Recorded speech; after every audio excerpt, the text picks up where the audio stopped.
Today I'm going to show you how I made these LED trophies and conference badges for the 2024 Hudson Alpha Hackathon. I'm making all of these on my Thunderbolt laser cutter, and you can find a list of equipment and materials in the description. The badges for the participants are made from 1/8 inch translucent purple acrylic. I lay it onto the metal honeycomb bed and use small magnets to secure it in place. I've imported my design into Lightburn and will use these settings for engraving and cutting. Once I've uploaded the file to the laser cutter, I use the frame button to help align the acrylic sheet. The frame feature will draw an outline of the area for which the laser head will travel during the project. After aligning, I press the start button. I have 3 layers in my design. The first is for small details that are more subtle and use a lighter engraving. This layer is being etched at 700 millimeters per second and 5% power, 400 DPI, and the air assist is turned off.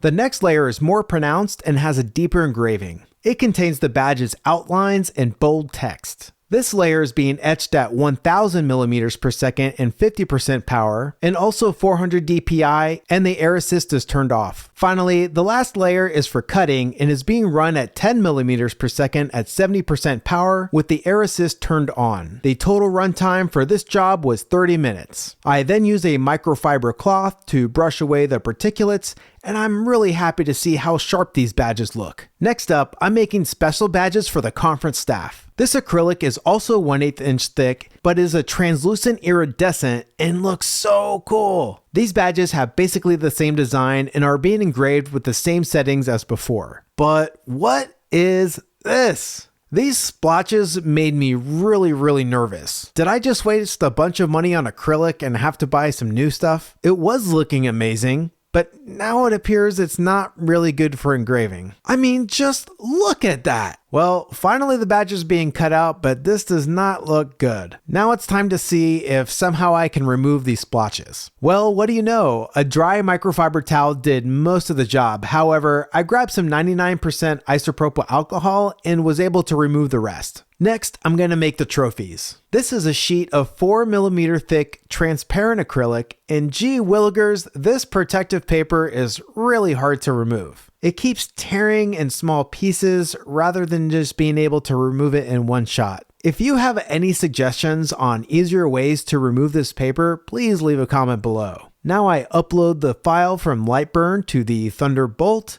And since this acrylic is thicker than the badge acrylic, I'm going to perform an autofocus. One of the nice features of the Thunderbolt is that its autofocus is offset, meaning the laser head will move the autofocus plunger to the coordinate of the inline red dot laser before focusing. This is great when your material has different thicknesses along its surface. Now I perform a frame test to make sure my material is within the laser head travel path, and I apply magnets to the corners to hold the acrylic in place. The trophy design is similar to the badge, and I'm using the same engraving and cutting settings. The subtle binary code and genomic text is lightly etched, while the outline, bold text, and DNA strands are a deeper etch. Upon this first run of the trophies, I noticed the second place title was missing from one of the trophies. And it was also missing from the screen too? I wasn't sure why this happened, but I selected to etch only the second place title, and when I hit the frame button, I received this error. Well, it turns out there was something weird with the vector outline around that text and was causing an incomplete path. So I remade the text in Illustrator, re-imported it into Lightburn. Okay, now it is showing up on the screen and the frame feature works, so I should be good to go.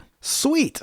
I'm glad I caught this before removing the acrylic. Then I wipe it down and remove the pieces. Next up are the trophies for the high school winners. And finally, the trophies for the organizers meant as a keepsake for the conference staff. The cutting outline for the trophies is slightly different than the badges since they'll need to be inserted into LED bases.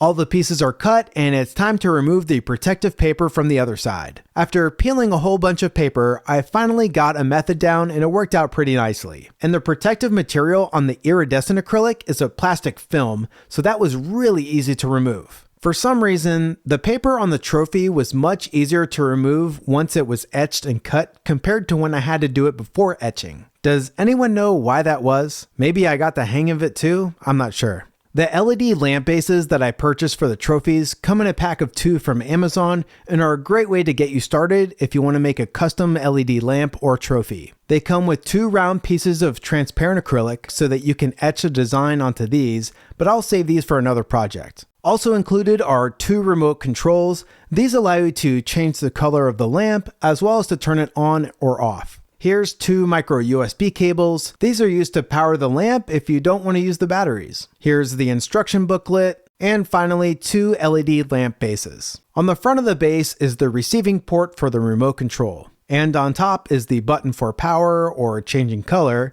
as well as the slot for the acrylic. On the left side is the USB power port. And on the bottom is the battery compartment. This LED base takes 3 AA batteries. The lamp will automatically turn on when you insert the batteries, and to turn it off, just press and hold the button on top. It appears the 4mm acrylic was perhaps a bit thicker than what the LED base was designed for, so it took a little bit of force to insert it. I recommend purchasing the bases first and then measure the thickness of the acrylic that came with it and then order your materials based on that thickness. Okay, now that everything is put together, it's time to head over to Hudson Alpha for the hackathon. Hudson Alpha is one of the global leaders in biotechnology research, and this is the 7th annual Hudson Alpha Tech Challenge, a hackathon aimed at exploring creative and technical solutions for real-world problems. This is my 4th year volunteering, and it is so much fun. The facilities are really nice, and the best part is that they feed everyone all weekend. You gotta try the breakfast burritos, they're amazing. If you're interested in participating next year, check out the description for a link to the event. It's held in the springtime and teams win cash prizes. Alright, I set up the trophies to be displayed during the hackathon and set them all to a random color. To set a color, simply tap on the top button.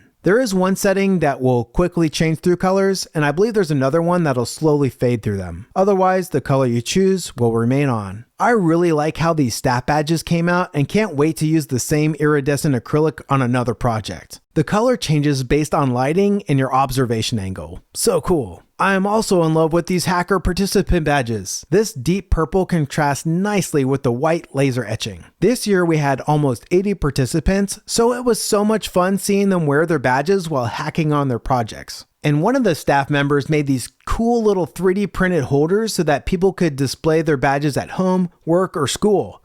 Such a cool concept. There were 3 challenges this year. The first was to find a solution incorporating a virtual reality environment for patients and doctors to meet and collaborate. The second challenge was to develop a diet for astronauts for long-duration spaceflight missions based on the astronaut's DNA. And finally, the third challenge was to use machine learning and artificial intelligence to create a privacy-focused, mimic dataset based on real users' data in order to run cancer studies against. A huge congratulations to all of the winners this year, especially this team that has won for the 3rd year in a row. Oh, but one word of advice, do not eat the acrylic badges.